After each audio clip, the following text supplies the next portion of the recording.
महर्षि दयानंद सरस्वती जी ने अपना जीवन सत्य की खोज के लिए समर्पित कर दिया और जन जन को वेदों की सच्ची शिक्षाओं का उपदेश दिया। उन्होंने समाज में फैली बुराइयों, पाखंडों का विरोध किया और लोगों को भी सत्य को अपनाने का संदेश दिया। आज इस अवसर पर पूज्य गुरु महर्षि दयानंद सरस्वती जी को नमन करते हुए उन्हीं की शिक्षाओं द्वारा पोषित आर्यजन कैसे अंधविश्वास जैसी सामाजिक बुराई का विरोध कर पाए, एक झलक देखते हैं।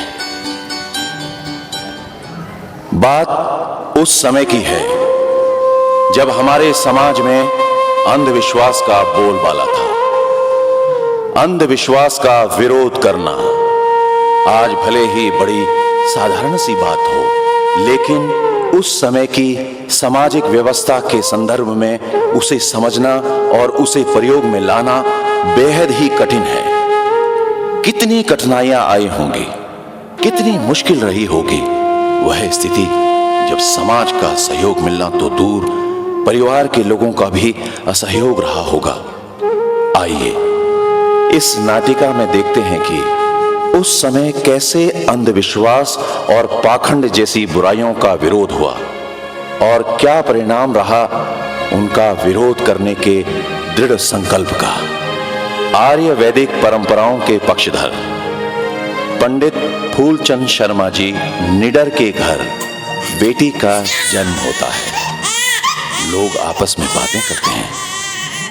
अरे भाई, सुना है लाला जी के घर बेटी का जन्म हुआ है। हाँ भाई, सुना तो मैंने भी है, पर उनकी क्या बात करते हो, उनकी तो सोच ही अलग है। अरे भाई, आर्य समाजी है ना, ऐसी बातें करते हैं जो हमारे पल्ले ही नहीं पड़ती। अरे भाई, ठीक बात कह रहे भाई। अरे भाई कैसा तो, हाँ बिल्कुल बिल्कुल। इधर घर में बालिका के जन्म पर सभी खुश हैं। दादी पंडित के पास जाती है।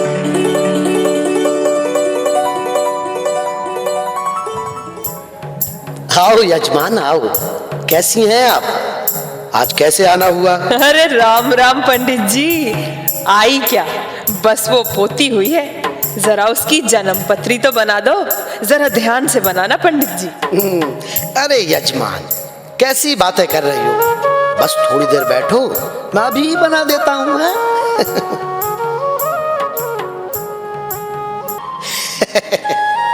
यजमान, बड़ी भाग्यशाली है ये बच्ची, बड़ी लंबी उम्र है इसकी, रोहिणी नक्षत्र में जन्म हुआ है। अच्छा पंडित जी, नाम क्या रखूं इसका? अरे नाम का क्या है, बस आ से रख दो, जैसे अनारो, और कोई नाम मत रखना। ठीक है पंडित जी, यही नाम रखूंगी इस बच्ची का। ये लो दक्षिणा। दादी घर आती है और बताती है कि पंडित ने बच्ची का नाम अ अक्षर से रखने को कहा है। माँ जी, मैं अंगूरी रखूंगी अपनी बिटिया का नाम। अरे ना, अनारो ठीक रहेगा। नाम कोई भी हो, लेकिन सार्थक होना चाहिए, अज्ञानता प्रेरक नहीं। जी, नाम रखने में भी इतना क्या सोचना, जो नाम अच्छा लगे वही रख लो। नहीं भगवान, महर्षि दयानंद जी ने स्पष्ट समझाया है कि किसी भी व्यक्ति का नाम न केवल सार्थक होना चाहिए, बल्कि उसके नाम के अनुरूप उसके कर्म भी होने चाहिए। ये लो, अब कर्म भी आ गए। नाम और कर्म का क्या जोड़? हाँ भगवान, तुम मानो या न मानो, ये बात बिल्कुल सही है कि किसी के नाम के अनुरूप उसके कर्म भी होने चाहिए। ऐसा न हो नाम तो हो शांति, लेकिन व्यवहार ऐसा कि सभी को, सारे वातावरण को अशांत करके रखे।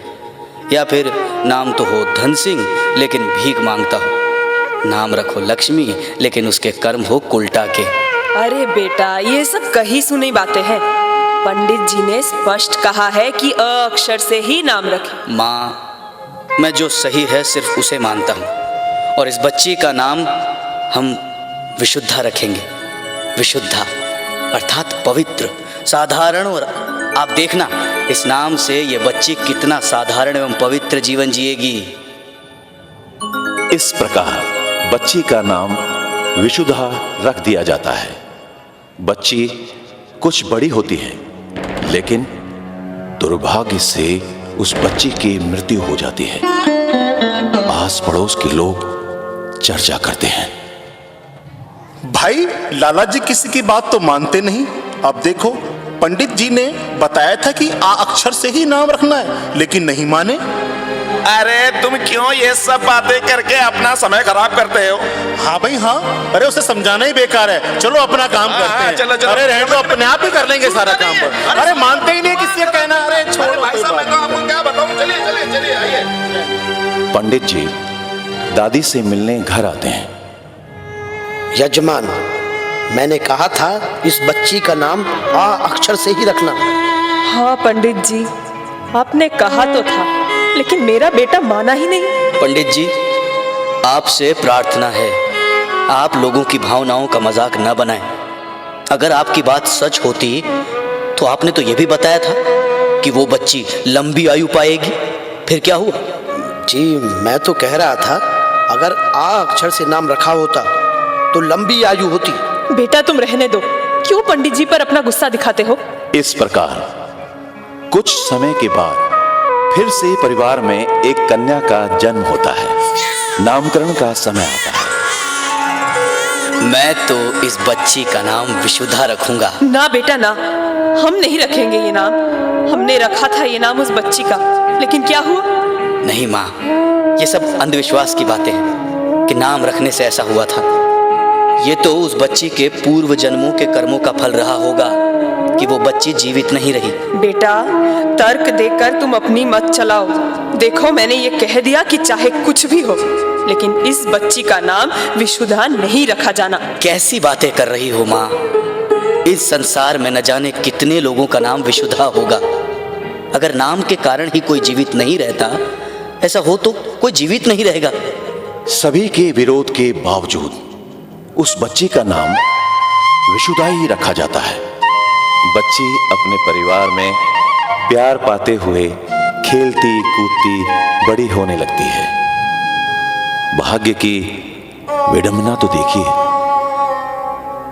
वह बच्ची रोगग्रस्त होती है और उचित इलाज के अभाव में उसका भी निधन हो जाता है। बच्ची की मृत्यु से सारा परिवार दुखी होता है। बेटा, मुझे समझ नहीं आता क्यों तू इन बच्चियों का दुश्मन बना है।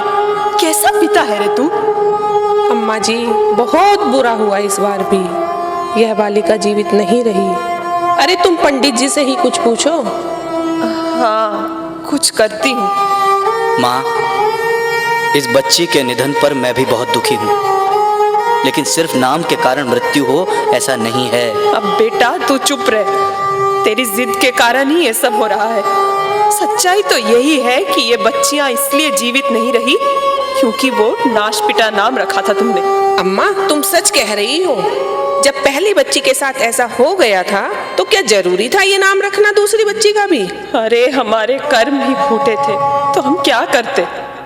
आप सभी ये अंधविश्वास की बातें कर रही हैं। कोई भी नाम रखने से मृत्यु होना मात्र अंधविश्वास के अलावा कुछ भी नहीं। और इस प्रकार चारों ओर उस व्यक्ति का विरोध हो रहा था। असहयोग की भावना थी, लेकिन उसके मन में वही संकल्प, चाहे कुछ भी हो। लेकिन इन लोगों की आंखों से अंधविश्वास का पर्दा तो उतारूंगा ही। हे भगवान, महर्षि दयानंद सरस्वती जी के मंतव्य को सही मानता हूँ। बस भगवान, एक बार मेरे परिवार में एक बिटिया का फिर से जन्म हो तो उसका नाम भी मैं विशुद्धा रखूंगा। हे परमात्मा, बस मेरी इतनी सी ये प्रार्थना सुन लेना।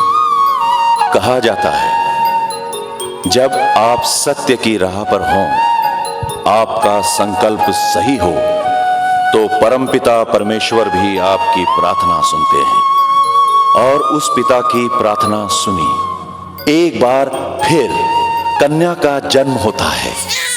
बच्ची के जन्म पर पिता सबसे ज्यादा खुश होते हैं, जैसे उसे कोई खजाना मिल गया हो। मेरी विशुद्धा आ गई। चुप रह बेटा, मत ले ये मनहूस नाम। माताजी ठीक कह रही हैं, हम अपनी 2 बेटियों को तो खो चुके हैं। इस बार आपसे निवेदन है कि कोई और नाम रख लें। तुम इस प्रकार झगड़ रहे हो, इसका मतलब तो यही है कि तुम्हें भी यही अंधविश्वास है। अरे गांव वाले तो अज्ञानी लोग हैं, लेकिन तुम लोग ज्ञानवान होकर भी अज्ञानी बन रहे हो। लेकिन अब तो कुछ भी हो, नाम तो विशुद्धा ही रखा जाएगा। माँ जी, आप ही इन्हें समझाइए ना।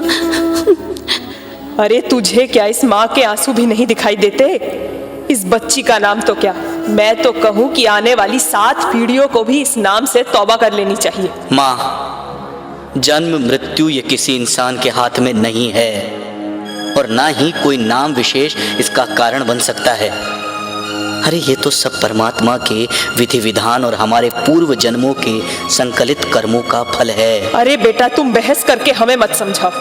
हे परमात्मा, तुम ही कुछ करो।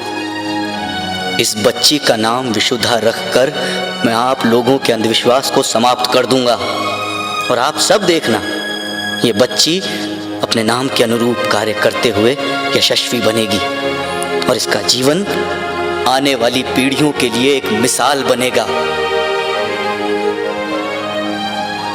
इस प्रकार तमाम विरोधों के बाद भी दृढ़ संकल्पी पंडित फूलचंद शर्मा जी निडर ने उस बालिका का नाम विशुद्धा ही रखा।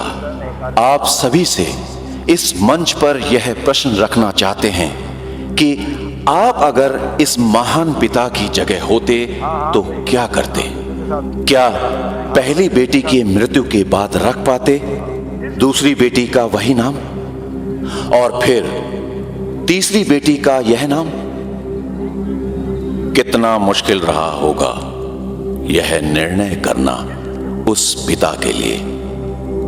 बेशक मुश्किल हो, लेकिन आर्यजन तो होने ही ऐसे चाहिए जो सही बात को सही और गलत बात को गलत कहने का साहस कर सके, और सही सिद्धांतों की स्थापना करने के लिए अपने आप को आहूत कर सके।